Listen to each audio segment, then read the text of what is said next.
You found us, yes, another Speaking the Language of Youth event. My name's James Erskine. I'm lucky enough to be CEO of Rocket, the youth marketing and youth content business. Slightly different format this time. We're going to hear from three people in a marketing function.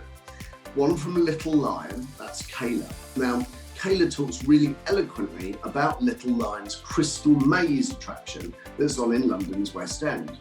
We're also going to hear from Alyssa, who's from Factory 42, and they've just created, with using tech, a really nice experience that enhances the Science Museum and the Natural History Museum. Finally, we've got Simon from Student Beans, a really well-established brand and media owner in the student space, and he talks to us about different revenue models and the way to engage that target audience. Before we get into the meat of the sandwich, let's stay just on the bread side for a second. I'm joined by Georgia, one of our own. Georgia, you've been at Rocket just over a year, right? Yeah, that's right. Yeah. Nice. And Georgia, you were lucky enough to work with Alyssa on the launch of these two apps on behalf of Factory 42. Bring it to life for us. What do the apps do, and how do we help to find the target audience for those apps?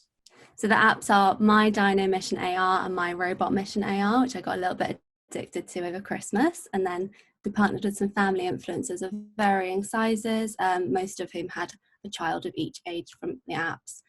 And we worked with them on cross-platform campaign and for them to post about each of the apps and really bring it to life, and you can see the images in their homes and their kids running around playing with them.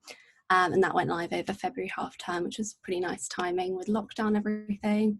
And it was nice content creation as well. There's so much to unpick with this particular example of work, Georgia. Two big themes that I saw, and again in the chat with Alyssa. One was around what technology brings to a campaign, what it can bring to the marketing function of any business. And the other thing was about using children actually in the content to bring it to life. Where should we start? Authenticity or tech? I think you can start with tech, because the main thing was having that wow factor, like Alyssa said, and then when you can see, people get really excited about it, and then putting it in that trusted community of influencers makes people want to jump on and get involved and be part of the conversation, which is really nice. And in terms of having children in the content, working across a lot of children's brands on social and influencer campaigns, one of the main questions I see other parents asking is like, would this work for my child? He's 7, things like that. And I think having a child in the content, parents will instantly know that would work for their child, because they can see families like theirs using the content.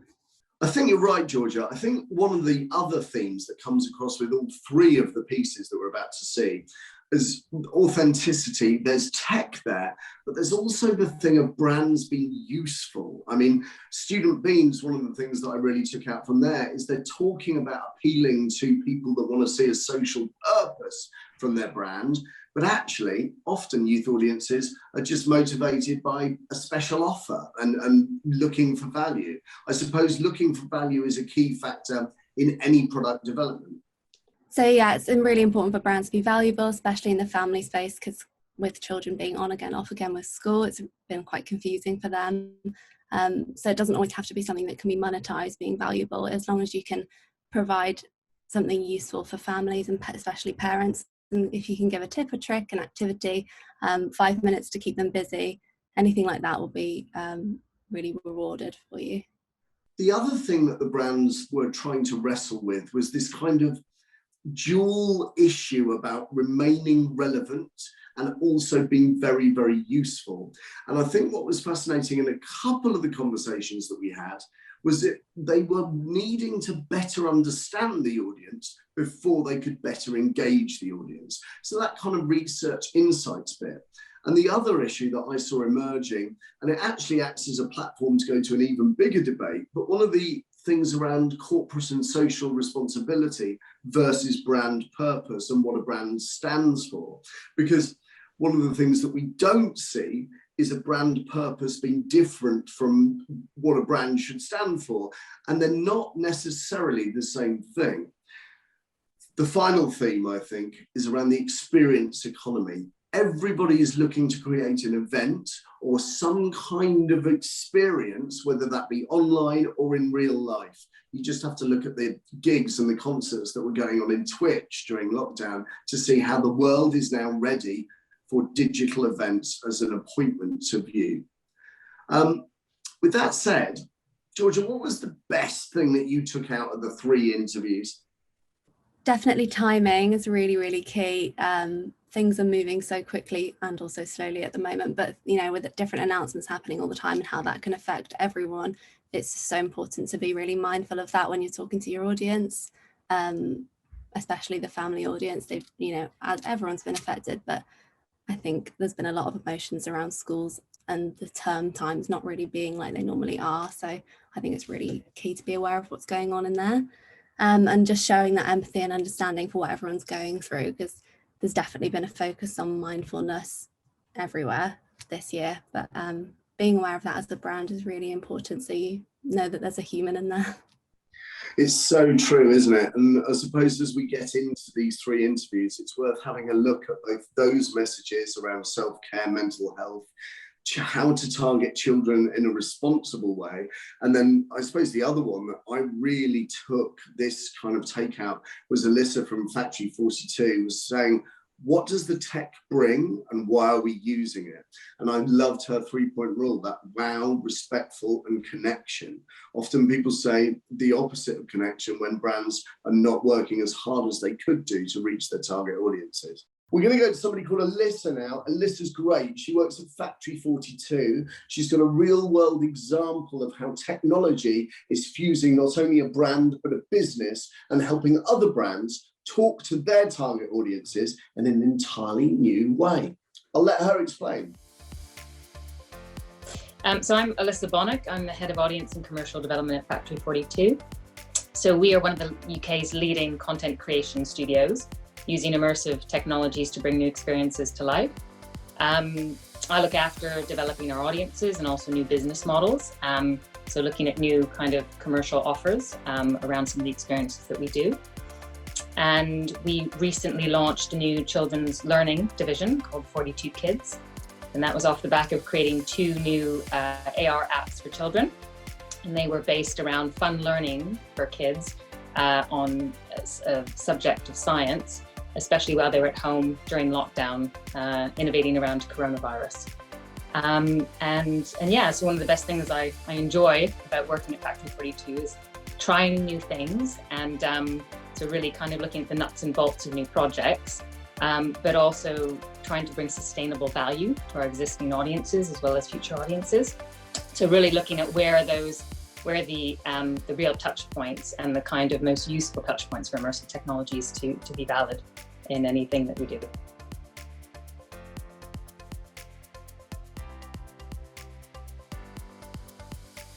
I would say that at the company we have quite a broad range of audiences. It really depends on the types of experiences that we're creating, but we're very focused on audiences and consumers, and I think that's where a lot of our kind of concept development comes from.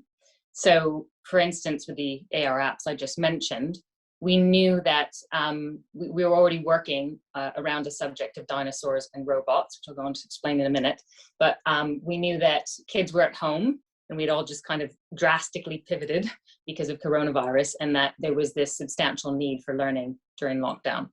And so we knew that also children were going to be with their families and with their parents, and so what kind of offer could we provide using the latest immersive technologies that people had maybe in their pocket to be able to bring learning to life. So the first AR app that we launched is called My Down a Mission AR, and that's for 7 to 10-year-olds. That age range, what we know about them is that they are very much in that exploratory, creative, and kind of caring phase. So that allows them to discover about dinosaurs. They can care for them. They can also take fun photos with their family. So it's really learning through that knowledge base of kind of exploring. And then the second app that we launched, so that one was in partnership with the Natural History Museum. And the second app that we launched is My Robot Mission AR, slightly older audience, 10 to 12-year-olds. And we know at that age, they're probably coming slightly under the influence of parents and wanting to explore themselves a bit more and have some more agency around what they create. So you can create your own robot and then put it through its paces in a kind of simulated world environment. So, so what's quite interesting about that one is that your robot can kind of change and flex depending on what's required from the kind of real world environment. So kids can also learn about how to think like a scientist, but at the same time, so what different parts they might need, but also how to respond to kind of real world events and how that affects kind of our environments that we live in. And then just before we launched those apps, and the entire reason we actually did launch those apps is because of coronavirus, we had actually been focusing much more on a location-based experience, so an LBE, using immersive technology.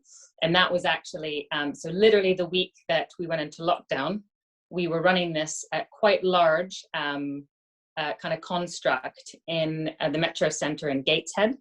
And that was actually that was for a slightly older audience. That was for 14 plus.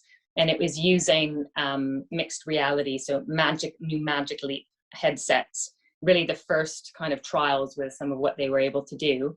And so that was kind of bringing immersive technology into shopping centers. So instead of being in people's homes through their phone, we were going to where they were spending time. But of course, this was before lockdown took place. And yeah, that was doing really well, especially for, probably more youth audiences that kind of hang out at those locations and just want to try something different and not just go through that regular retail experience. So again, that was broadly based around dinosaurs and robots, but with a slightly edgier content. So yeah, just a whole host of different offers, but always understanding what the technology brings to that audience and why. In terms of looking at different age groups and how they might engage with experiences or learn about them, that's something that especially my role really focused on with trying to engage with new audiences with these AR apps. Because what's interesting is, I guess, because we work in technology all the time, we think that everybody understands how to operate, apps using kind of superimposed content, but actually a lot of parents and children are still getting familiar with, what the power of the computer in their pocket. So you do have to, there's probably two jobs there, is finding out about the experience and then knowing how to use the experience. I would say that for my Dino Mission AR, that was more about a probably joint learning experience between the parent and child. And actually that's much more about getting to parents who are, really focused on quality learning for their kids. I think with my Robot Mission AR, again, obviously you have to be cognizant of what you're able to do in terms of getting out to certain age groups from a communications point of view. But what we also tried to do is look at schools and once kind of kids try something quite cool in the classroom, they might not want to take their teacher's advice for the remainder of that, but then they might start talking to their friends about using it, or and if we know that it is an aid to teachers, so we did have quite some success with education institutions downloading my Robot Mission AR, because it's a new way for kids to understand how to create things and use science, and also think like scientists. Then that's another way in as well. We did quite a bit of research there's kind of research center that was formed as part of Audience of the Future called Story Futures, and they are looking at new ways into audiences using immersive technologies. And one thing we did note is that, especially for parents, and kids, they're looking for trusted sources. So thinking about, well, one key outlet for us was definitely the platforms themselves, so the App Store and Google Play, and forming good relationships with them, because there's so much on their platforms. And if they recommend something and really put some support behind it, then that definitely goes a long way. We also looked at, obviously, working with our partners, the Natural History Museum and the Science Museum, and we know that they are trusted, recommended partners, and that they obviously have that expertise in terms of science, so that definitely helps. And then lastly, we were also working with different content creators and influencers who we knew had a strong reputation in that space, and that's really helped us get beyond maybe those initial audiences that would take up the app. So we've seen a lot of interest over the last half term.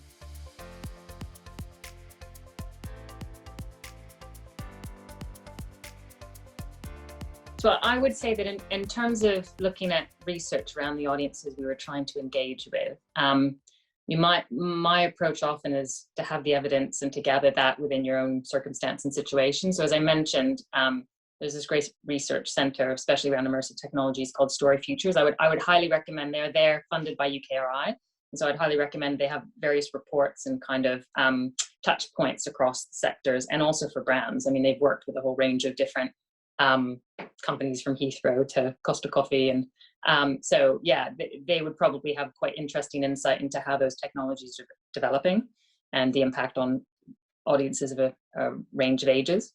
But so we did do research by them, and that helped us lay the groundwork for understanding the kind of base that we were playing with, and then we started to test our product against some of those targeted audiences as well, which helped us inform our marketing mix. I would say for, so that was largely for the apps. For our older experience, the one in the shopping centers, Dinosaurs and Robots, with the mixed reality technology. So we did audience surveys, but we also relied quite a lot on the shopping center. So we had a partnership with them to be able to kind of inform who we knew was there on the ground and how they might engage with the experience. So a lot of looking at demographics, and also them talking to the retailers and kind of saying, this is what we think they'd be interested in. And then we actually did, it's quite an interesting approach from them. And you had a lot of their own retailers who worked in the shops come and do the experience and give us a lot of feedback, because actually they knew their customers really well. And so that helped us understand that we were packaging the event and talking about it in the right way to be able to get to those younger customers. So so that really helped as well in terms of ensuring that we had the right communications and an approach to promotion. Just another thought on research around reaching especially youth audiences in different places and spaces, given the fact that with COVID, a lot of those locations are going to have to think about how to reinvent themselves, or how to be relevant to audiences of the future. One thing we did is we looked at a lot of previous experiences and what was successful. And one thing we noticed with younger audiences is that we use this term called in-world, which basically means that instead of just thinking about, well, I must ensure that my customer service when someone goes to the event is bang on. Actually, what you're thinking about is that customer journey from the time you even find out about the event to the aftercare as well, and the shareable moment.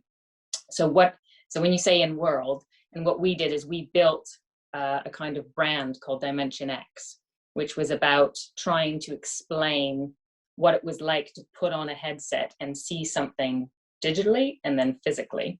And so it was almost a way for us to articulate, you're going into another dimension when you have this experience. And so by talking about it in that way, it was, we started to develop terms like, you become a dimensioneer, you're a dimension agent.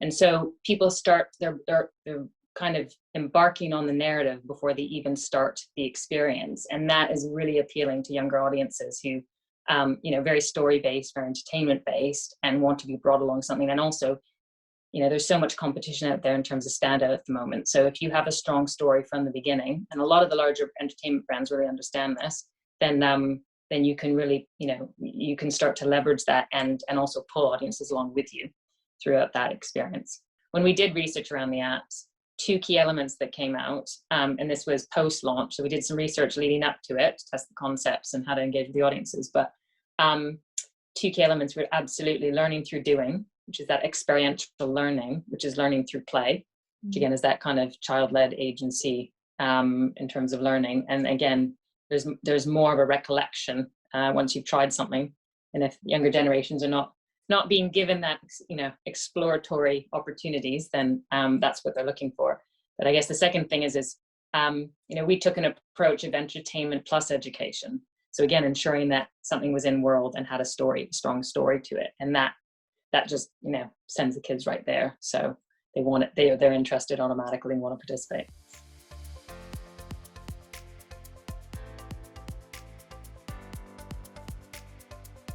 So in my previous role from Factory 42, I was at an agency called Digital Catapult, which was the UK's leading innovation agency for advanced digital technologies. It's quite a mouthful. really looking at those kind of emerging cutting edge technologies, which are not so emerging anymore, but definitely upon us. So immersive, AI, so different uses of data, and then 5G, which is quickly upon us at the moment. And so what I started to understand there is, as much as we were focusing a lot on digital and what technologies could do, it's still, especially in the creative space, entertainment space, and also learning space, is very much about people. And so what I started to realize to focus on, especially in the BC environment, is where are younger audiences going, and how do they consume things, and how do they move through their lives? And I would say that the three things that would be really important that I've kind of took from that and have stayed true throughout the 2 years that I've been at Factory 42 working on actual products is three elements. So that younger audiences are looking for a wow factor, which is where the immersive comes in, something that's highly unique and stands out a lot, and that sensory feeling, which is again what immersive is able to deliver. The second thing I would say is that they're looking for something that is trusted, are quite switched on, and that's where data comes into play. So how a business is using their data to have a respectful and trusted relationship with their audiences. And again, younger consumers are very switched on to this because they're digital natives now and have grown up with all of this. So again, the combination of immersive with data, you start to think about, well, how is that data that they're taking from me when I have an immersive experience being used? And then the third thing is everywhere, every time. So it's kind of being that kind of completely connected, which is what 5G will bring to the mix. And there is this interesting term which we talk a lot about at Factory 42. It's going to sound a little bit probably beyond grasp, but it's something called the metaverse. So I would highly recommend anybody Googles that just to kind of see what they think about it. But basically, that these three technologies are now coming together, and they will provide the new future upon which people shop, live their lives, have experiences.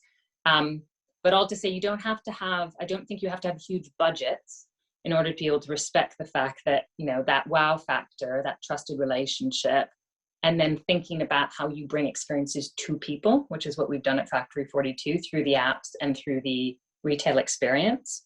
I think if you're following those consumption habits of younger generations, then I think that, you will stay current, you will stay with them through their lives and the way that they kind of move through things. So yeah, just being conscious of that. But I've always thought things are people led rather than always just technology is there to assist how people want to kind of be. So just being cognizant of that, because one can spend a lot of money and a lot of time on fancy tech, but it needs to be relevant in the situation.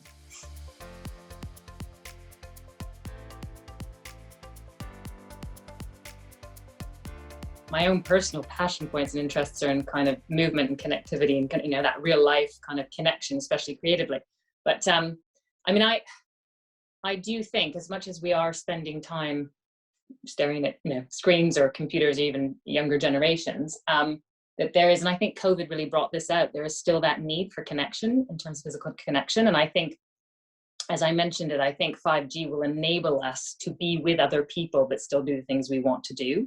And it will probably just enable us to have even richer experiences around us all the time.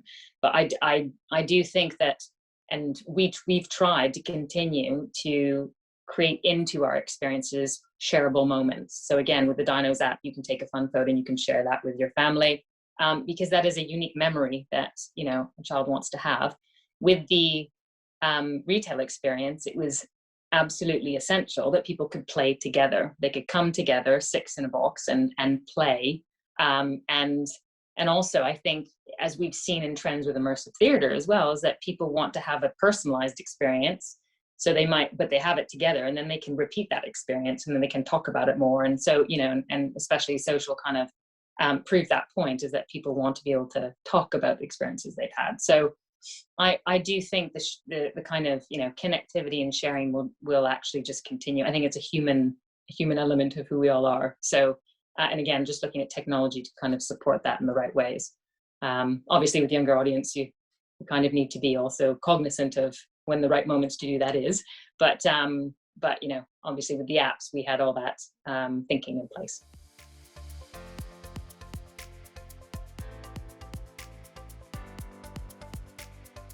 kind of summary tips for brands thinking about working or kind of, experimenting in that in immersive space? Because I think that the technology and the ways in which people consume immersive is still unfolding.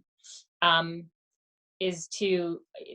think it was recently, I was looking at kind of hearing from different companies investing in immersive tech. And I think that, and again, as COVID has proved, that if there's a societal need for something to exist, or it kind of addresses something like the home learning, which is what we were looking to do through the AR apps that we launched, then I think that that's where things follow and kind of snowball. And so, again, I would say really driven by audience behavior, how are audiences really going to take up this technology? And it will take time, and there probably might be a device that people kind of catch on to that they actually they use for GPS or utilities, and then the next thing you know, it's the norm.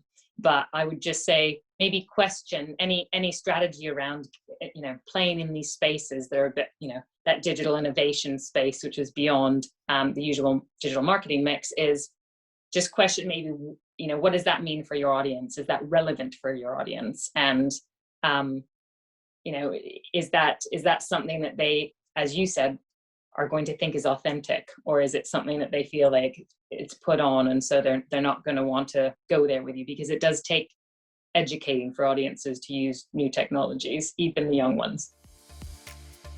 It's incredible, isn't it? Factory 42 creating a whole new business unit with 42 kids. They obviously see a future in augmented reality for this children's audience, which is fascinating. So we're going to go now to Kayla Holroyd. We spoke to Kayla about the building of the brand and about how important this physical event and this connection is between different audiences. Let's see the Kayla interview right now. So I'm Kayla Holroyd. I am the Senior Marketing Manager for Little Lion Entertainment. We run live entertainment, immersive theatre, playable theatre shows, but most notably the Crystal Maze live experience. I've also had a lot of experience with the entertainment industry and the leisure industry. I did work for the Merlin Attractions in London, so the London Dungeon and the London Eye, etc., and working with family brands in that way.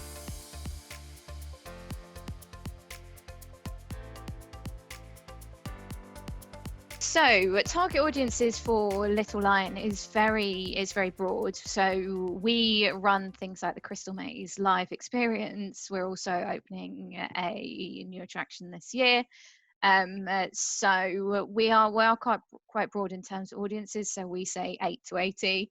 If we take Crystal Maze as a bit of a solid example, then we're talking sort of 18 to 34, young adults, people that are looking for a bit of leisure time.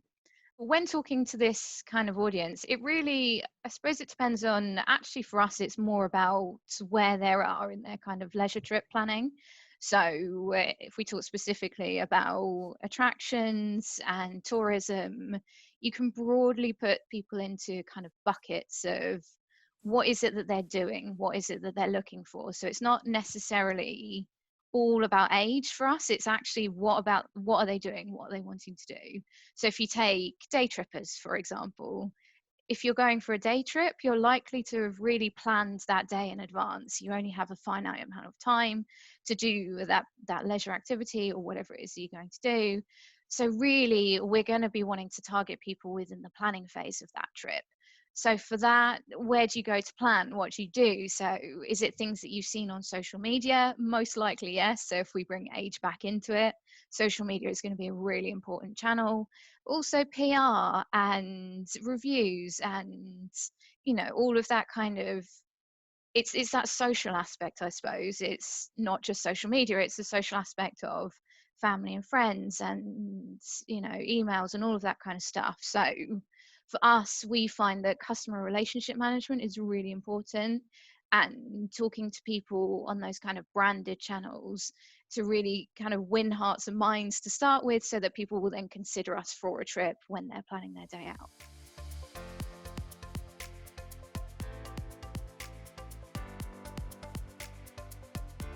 I mean, end of the day, it is going to be ticket sales for us. So it is going to be how many people we get through the door, how many people come and enjoy our experience. But then secondary, well, sort of secondary to that, I would say actually on a par with that is their experience and their engagement with the brand overall. So let's take TripAdvisor as an example. It's not necessarily, you wouldn't necessarily go there first in terms of, okay, we're really going to target people on that. That's not what we do, but we do find TripAdvisor and Google reviews and all review sites really, really important, because we get 5-star reviews. We've got certificate of excellence, all of that kind of stuff, which we will then bring back into our communications to people to go, look how, look how great we are. Look how amazing people, the amazing times that people are having. So for us, it really is about that brand engagement and people loving what we do and loving who we are as a brand. And the reason that we measure that both is because if you've got a great product, people are going to want to come. And if you can communicate how good that product is through what we do, but through also, the advocacy piece. So advocacy is so important. We know from our own consumer research that about 32% of people have heard of us through social media. About 34 have heard of us through a friend and family. So we know that we need to speak to, we need to generate those kind of relationships with people and with the guests, because they're going to do part of the job for you. Obviously we do an amazing job with all the marketing and the outreach and prospecting and stuff, but ultimately it's about making people happy, which is what we're doing, which is what we want to do.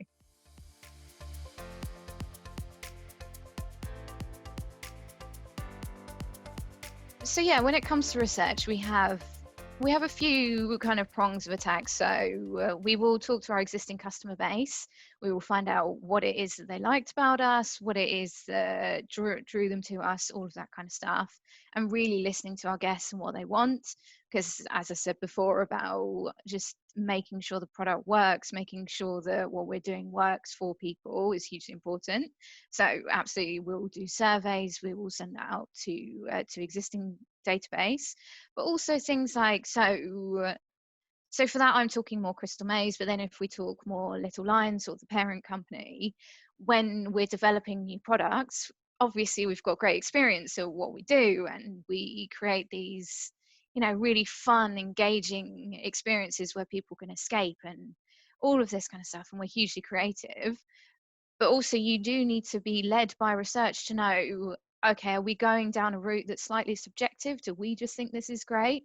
And so we do a bit of the creative research and a bit of product research when developing the new products or when developing new creative for existing brands, just to make sure that it's not completely subjective, just get outside eyes on it. And then also things like path to purchase research. So as much as obviously advocacy is really important for us as well, we need to be able to do the awareness piece. We are quite well known. We've got a great IP and we work with great IPs that are well known.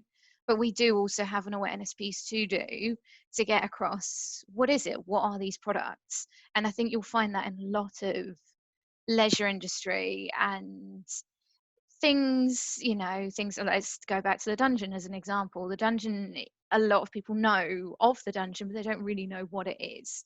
So it's getting those messages across, and it's finding the best ways of doing that. So if you go back to the audience, go back to, okay, let's find out where they're hanging out, what they're using, what they're kind of doing to plan said trip.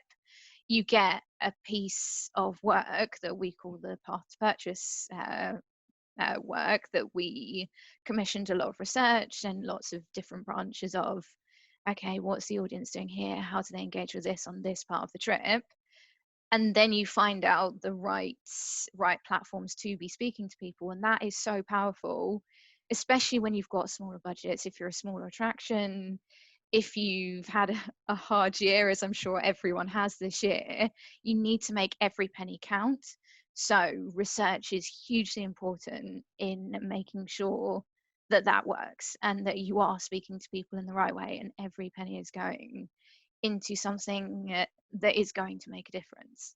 One of the things that I found really, really useful recently is the Visit Britain COVID sentiment report.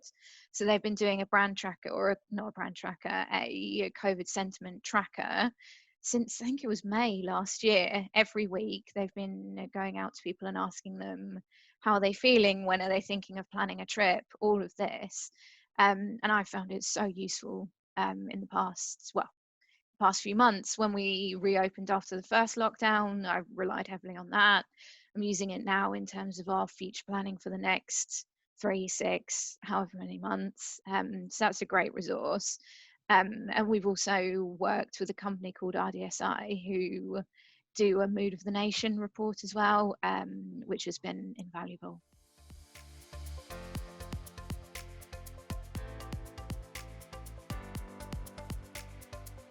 I would say one of the things, and there is no silver bullet, right? There's no one thing that's going to go, this is going to be it, this is the core nugget. But one thing I would say is just don't be tone deaf. If brands need to behave a certain way with the younger audiences, youth audiences, yes, absolutely. I think it's about making sure that you're listening to what's important to people and to youth audiences. We can talk quite broadly about generations, so what's important to them. Obviously, we've seen a big trend in morality and wanting to do good, and you know, being really caring for what's going on and caring for people around them. So what does that translate to? So if you think about, you know, if you think about a leisure experience, how does that translate? So what we're not going to do, we're not going to preach to people. We would never touch upon something so important that doesn't fit with us. So it's about being authentic, right? So nothing drives me more mad than when I see a brand who will put some message out there that absolutely you're just looking at that going, why that's not you, that's nothing, that's not a conversation that you need to be involved in. Everyone needs to do their bit, but why are you getting yourself involved in a conversation that has nothing to do with you, right? So it's like, I won't use any names because, you know, let's not go into that territory, but it's like a fast food brand, right? Okay, so where does a fast food brand need to sit? So a fast food brand, if it wants to sit within this kind of messaging, then yes, it can talk about recycling. Yes, it can talk about what it's actually going to do about its carbon footprint. Great. Maybe where it shouldn't be sitting is trying to talk about other big matters. You know, why would it ever talk about a presidential debate or anything like that? So it's about making sure that you're adding to the conversation authentically, but not shoehorning yourself into a conversation that isn't relevant to you. We found, especially if you talk about the leisure industry, that experiences and going and doing something is really important, and making memories rather than having things.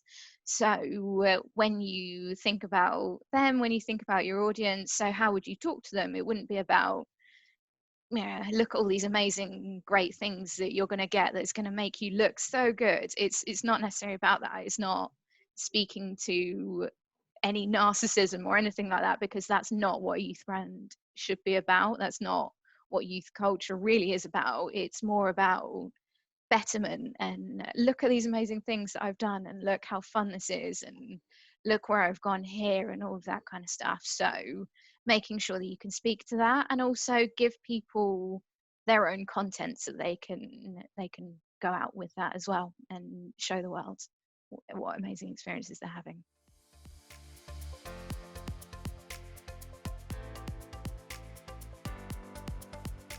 Yeah, so looking forward into 2021, sort of generally, I think quite obviously we're going to see a bit of people want freedom, right? They want to get back out into the world when we can. So people will want to, you know, they'll want to have these real experiences, but they'll also want to show the world that they're having these real experiences. So as ever, the rise of digital media, the rise of social media will continue to be huge. I think it's something interesting in the world of digital media. I was reading about recently the rise of AI, which I think is really interesting, and that's something that I'm definitely going to look into some more. I think the robot's going to take over at some point.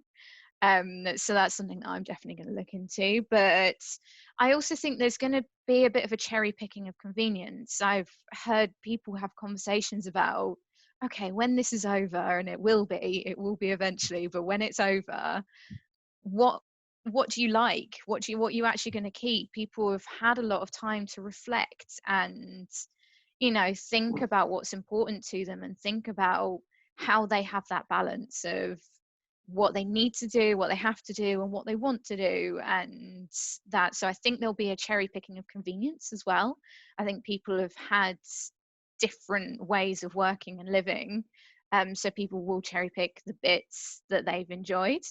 There'll also obviously be, as much as it's lovely to see everyone's faces all the time, I think there's going to be a bit of a video call fatigue backlash. I think everyone's either just going to want to see each other in person, or I'm just not going to see you for a bit. Sorry, I love you all, but you know, let's try and do something in the pub instead, or you know, that kind of stuff.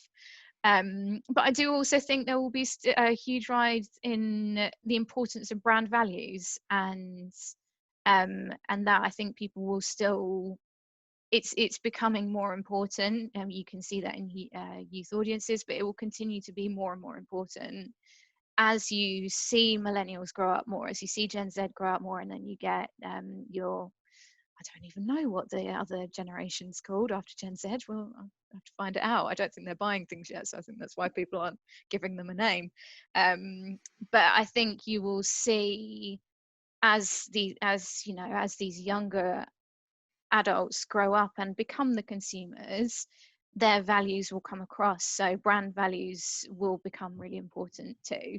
So you'll see that from 2021 and beyond. And then other than that, I think content marketing. So you've got your strands of marketing, but content marketing will continue to rise and be more important. I think it's, people want to feel like they're having a personal experience and a personal conversation with a brand, and content is a good way of doing that and doing that authentically. We know, it's, what is it, February? We know that probably for the first half of this year, we will still have restrictions. We will still have, various different ways of working. So I think it's really sensible to still be doing virtual things, to still be using that technology, but also be mindful that people won't want to do, as soon as they can get away from it, they will, and they will want to move away from it.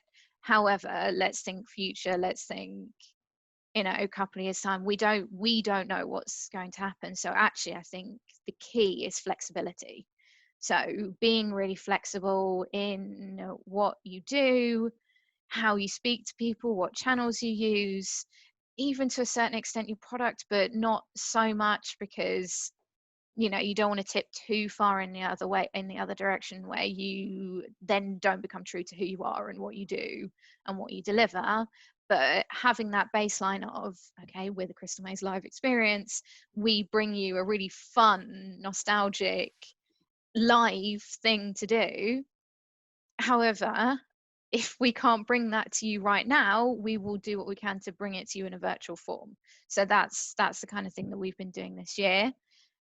But really what we're about a fun experience with live actors, with that interaction with your friends, with that team experience. So at the core of us, we continue to do that and make sure that we bring the very best version of that to you in whatever format. So that was Kayla from Little Lion there. A number of those themes have really resonated with me. Luckily, I'm joined by Danny, our strategy director at Rocket, to unpick some of the things that Kayla said. Danny, why don't we start with the kind of relevance of a brand? We've seen it in a lot of different ways around COVID. How, Kayla touched upon brands mattering. How do you think that brands can remain important and relevant, and how do they matter? How are they useful? So why I think brands matter at this time is because actually all of us as audience, we've been stuck inside for like a year now. So actually what brands offer us is experiences that we really want to do, right? Whether that's kind of visiting another country, you're fueled by, say, like visit New Zealand as a tourism, or if you're going to places like the Crystal Maze Live, like you're giving people those memorable experiences. So why we need brands at the moment, and why brands are so important to keep their communications up during COVID, is it gives us something to look forward to. Whether that's creating actually experiences online, like obviously Kayla and Little Lion and like the Crystal Maze did, that you can do in your own home, or whether it's kind of like getting us to look forward to those experiences when we're out there with friends again, or whether we're out there with family. It's kind of like a really good time for brands to have that positive impact, especially in the kind of like sentiment and how everyone is feeling at the moment. I think you're right, Danny, and you've kind of preempted my next question, which was this. Brands have been creating experiences for as long as time. Have you noticed, basically, are brands finally getting better at creating digital experiences? And do you think the future will be a healthy combination, or do you think it'll be a winner? Well, I think what COVID and the whole lockdown has kind of seen with anyone, like no matter what industry it is, you're forced to be agile and you're forced to almost kind of adapt to the changing market. Whereas some brands have never been digital, they had no option but to go to digital. So actually what you found is a lot of brands have like learned how to adapt. Now, I think the other thing that goes hand in hand as well is the audience has kind of like, they're quite forgiving as well. So if you're like a big, say, Live Nation, where you're like, every opportunity you're trying to say, right, this festival's open, buy tickets, go now. Whereas like at the first kind of lockdown one, we'd be disappointed if something was cancelled and have to get a refund. But I think actually audiences now, they're a little bit more forgiving. So if something isn't quite right as an online experience, and if it's a Zoom and it seems quite DIY, I think people are happy with that, because actually a brand is trying to bring a bit of positivity and to try and bring their experience to the audience, as long as it's not too salesy content. But I think people are still looking for those positive experiences, and at least if a brand tries, they will engage. So effectively, you're looking to get both the sentiment and the context correct, and it's that combination that can deliver success. I massively hear you on that point, Danny. Final thing, Danny, let me take your hand, let me take you out of the weeds. We're going to go out of the weeds and look at helicopter vision. Across all three speakers, the other common theme was the use of tech and technology. Some of that we're going to see in the other two, but I just kind of wanted your view on whether we're getting the combination right of technology and advertising, and whether those two are fused together. One of the key watchwords seems to almost be, if you're noticing the tech, it's probably not doing the job it should be. Yeah. Obviously, I've always kind of held this thing where I think the kind of digital age is going and has been going through a bit of a midlife crisis, no matter what tech you've got, and how much amount of automation you've got, and whoever you can target and segment and talk to. Actually, if you don't have that human touch in kind of telling that emotive story, I don't believe that tech is actually going to work as well as possible. So I think whereas before kind of lockdown and before COVID and everything like this, everyone's so focused on like this kind of targeting and pushing it out there and making sure you exactly target Joe Blogs in this area. What COVID has kind of like reassured everyone is content is so key in putting out your brand's message. So hopefully, and what I think will happen with brands as well going forward is they will adopt the, okay, we've got the technology in terms of like the targeting, but they will adopt the actual like real need for that content to tell the story in those people that they're targeting. Danny, that was great to chat. I'm pleased we've broken those things down. I hope we've helped our audience digest some of the learnings from that first piece. Look, we're going to come on to our last chat now. It's Simon. He's from Student Beams, and he goes into a deep dive on 18 to 24-year-olds. So we're narrowing a little bit, focusing on one core demographic. Two things that I really thought came across in this. One was how much this target audience need to believe in a brand in order to exchange their details, to exchange their learnings with them. But the other thing is everybody loves a special offer. Here's Simon. I'm Simon Eder. I'm the commercial director at Student Beans. Now been with Student Beans for over 9 years, and Student Beans is a technology company that offers key media service as well to access Gen Z students, and we really enable brands through our tech to reach students with our verification tools, and also a load of channels to enable brands to get in front of that all-important Gen Z audience.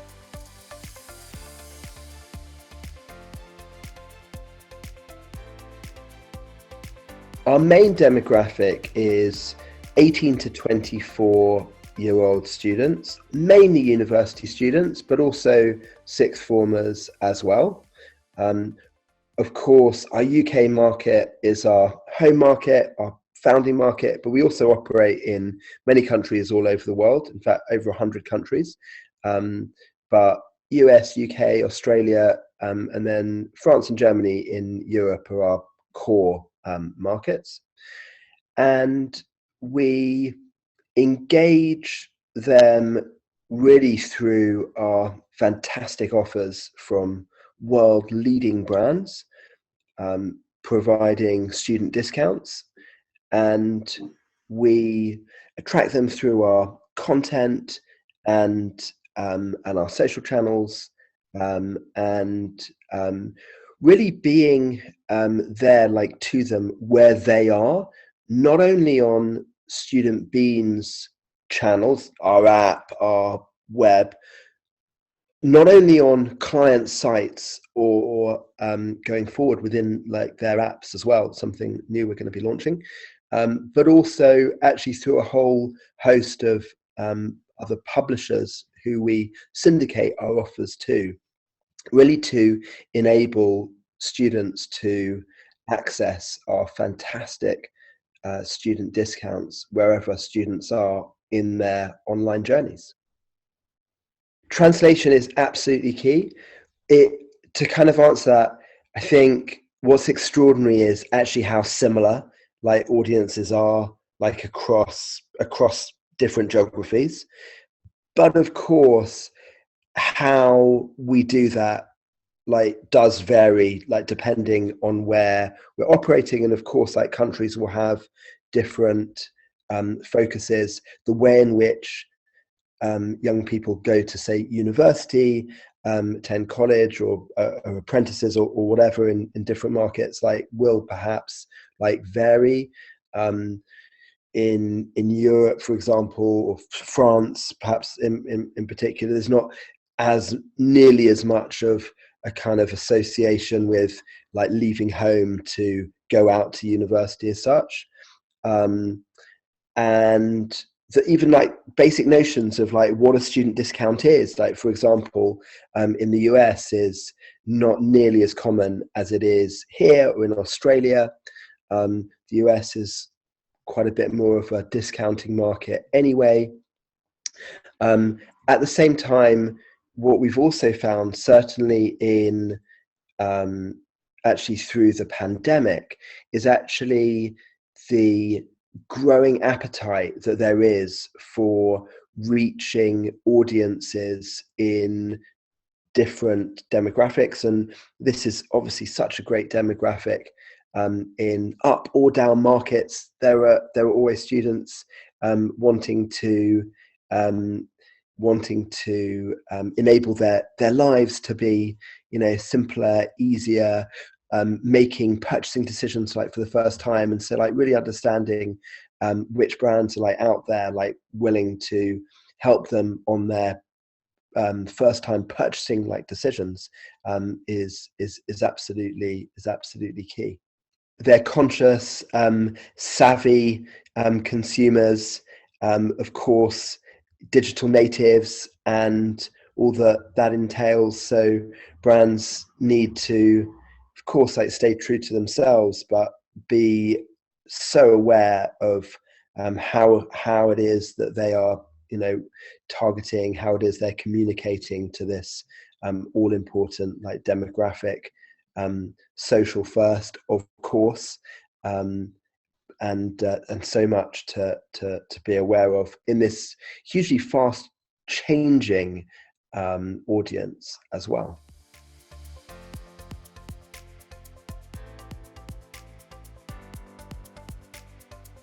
I think what we've certainly seen during the pandemic is like perhaps like some wider trends that affect students, like similarly growth of self-care, fitness apps doing really well, growth in like suddenly like education, like more education, subscriptions have also like gone up, like more people subscribing to newspapers, for example, that we work on, online newspapers, for example, that we work with,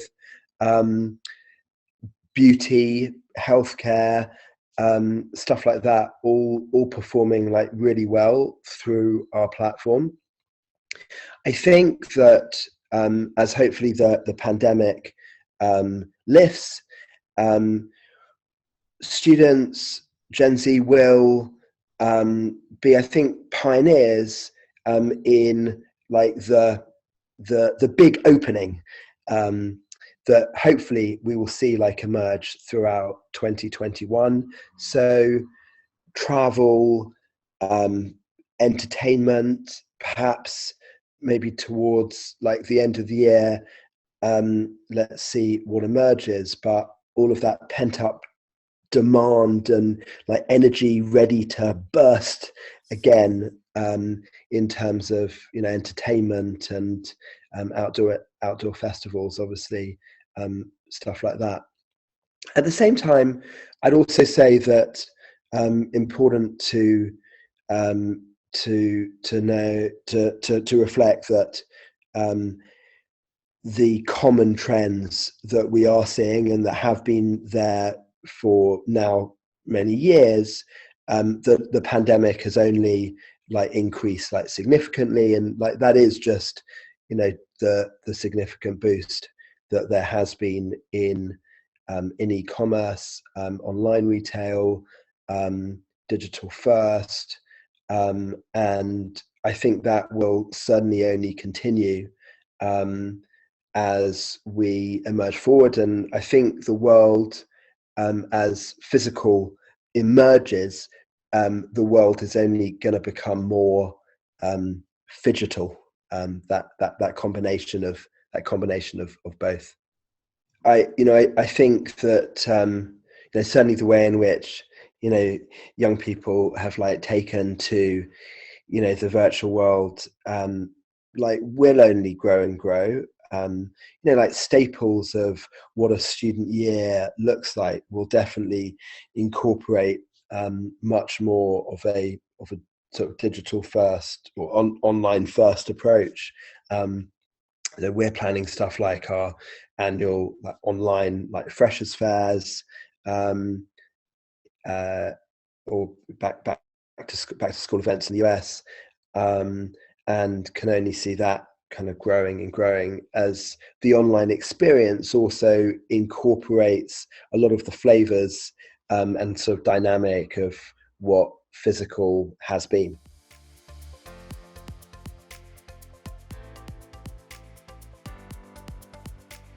I think the way in which brands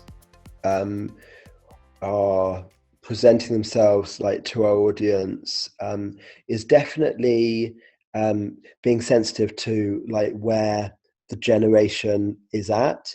Obviously like the growth of unfortunately like mental health, like issues, like that's key, and for brands to like be there, being seen to be like supportive for this generation, like is absolutely key.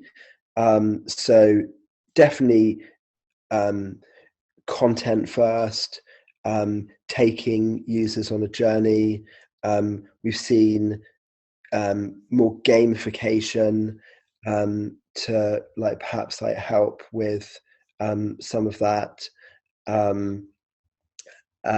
Also that translation of what brands would have been doing in like the physical world, like migrating that like online in innovative ways, from like virtual try-ons in the sort of fashion space to I don't know, we've done something recently with Domino's, like digital scratch cards, stuff like that to spice up people's students' lives as they are in their rooms at university or at home. Students, as ever, entrepreneurial, dynamic, finding ever new ways to connect and enable themselves to like be the best that they can be in preparation for the new world emerging.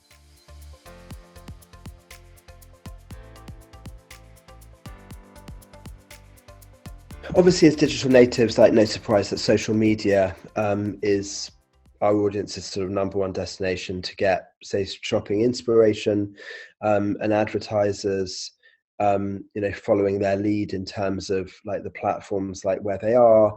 No surprise, like Instagram, like tops that list. Like, I think roughly 70% of UK students seeking ideas for kind of shopping inspiration there.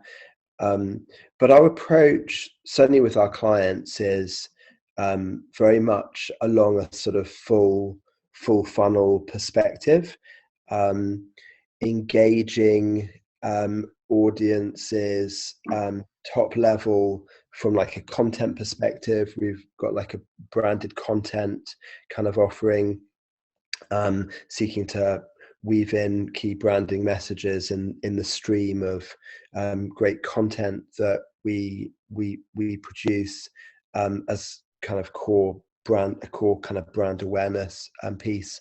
Actually, really excitingly, we've also developing, it's actually been a key driver over the last like few months. Haven't quite launched it yet, so to be continued, but we're launching a really exciting social influencer platform, so working with student nano influencers to enable brands to partner with them and deliver key messages in that way. So that's coming, but very much like top of funnel stuff through then obviously like the more kind of like direct response that we see, email and other CRM initiatives as being like core drivers.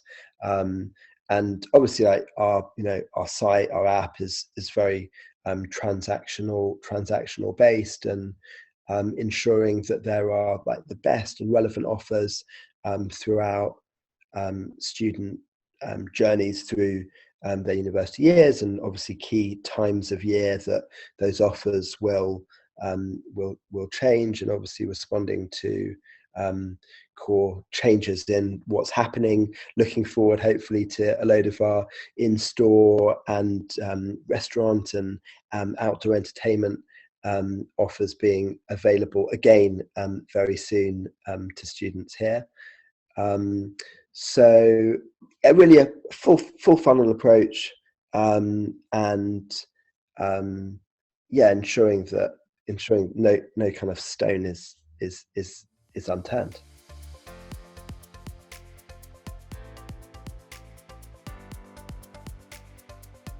No surprise that this is a generation of value-driven, ethics-driven, and hugely authentic audience. I think that's got to be key. So from like content that they're consuming to the causes that they're driven by, important that brands are keeping it real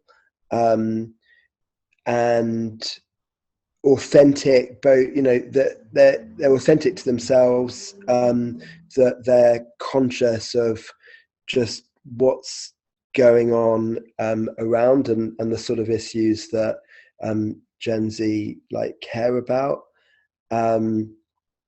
Being like clear, direct in what's being offered. They can see through any any kind of gimmickry or kind of like fluff. Be direct and clear, and ensure that there's cut through in the way that messages are presented, and take them on an exciting journey, and ensure that they're engaging with you at every step of the way. I thought Simon's point around phygital, not a term that I'd heard before, really struck a chord with me. This kind of experience, both online and in the real world, getting that exact chemistry so that they can reach their audiences in the right way. The other thing that I saw him wrestling with was this offer-focused versus brand purpose debate. What's gonna make an 18 to 24-year-old convert? Is it simply price? Is it simply value? Or is there a higher power somewhere? Of course, the real trouble with getting three brilliant panelists to talk about their experiences is we don't all often get to communicate our own experiences. And after all, we've been reaching youth and younger audiences for the last 10 years. Danny, either within the place or outside it, are there any key takeaways you think that people watching this now should be thinking about? So it's always going to be hard to sum it up, but key kind of principles that maybe you should be thinking about as a brand is obviously think about the content that you're putting out there. So think about what's its purpose. Is it now going to be adding a bit more value in a post-COVID world, right? Like as soon as it opens, you don't want to just sell, because actually it's going to be a competitive space. So still make sure you are adding value in terms of your content, your technology as well. So obviously with this post-COVID world, it's kind of maybe for more brands to go a bit more agile. Like, have you been trying lives? Have you been trying Zoom sort of sessions? Have you been bringing your experience in a totally new, unique way? Don't just discard that. Make sure you look at what's worked over this COVID kind of time and how you improve that going forward. And also make sure that you keep sort of your values at heart. I think people have really now started to look to brands in terms of what they stand for in values. So whether that's sustainability is going to be a big focus, whether that's caring for their community, or whether that's kind of nurturing their audience and adding value. Danny, thank you so much for summarising that. That's really helpful. We'll be back with another Speaking the Language of Youth event in a quarter's time, 3 months' time. Who knows? That might be another one similar to this. It might be another online panel. It might be a physical event. Remember those? In the meantime, do stay in touch with us Rocketeers. At Rocket, we have a constant drumbeat of research and analysis into these audiences. And I'm sure if you were to set as a business challenge, it wouldn't be something that we would flinch from. So feel free to get in touch with any of the team. They're all brilliant, all better than me. And we'll see you another time for another event. Thanks very much for tuning in for this Speaking the Language of Youth.